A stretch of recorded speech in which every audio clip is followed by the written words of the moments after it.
To je dobrá otázka, ako párovať vína s jedlami. Hlavne by to párovanie malo byť také, aby sa tie vína nebili s tými jedlami. A to víno by malo byť doplnok alebo príjemné sprestrenie toho jedla a párovať hlavne tak, aby sa doplňali chute. V podstate teoreticky máme 4 rôzne chute: sladká, kyslá, horká, slaná.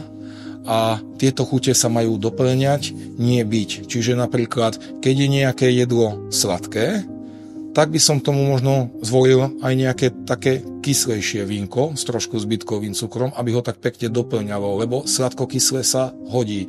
Takisto napríklad slaný karamel, čiže sladké sa hodí. Čiže zase, ak je nejaké jedlo, ktoré má výraznejšie akože nejaké chute po soli, alebo je slanšie to jedlo, tiež sa nebá tam dať nejaké víno, ktoré evokuje sladkosť, napríklad nejakú aromatickú odrodu. A hlavne to víno má podporovať tú chuť k tomu jedlu, aby človeku viacej chutilo, aby sa možno pri tom stole trošku tak odviazal, stratil možno nejaké zábrany aj pri nejakej komunikácii s okolitými ľuďmi.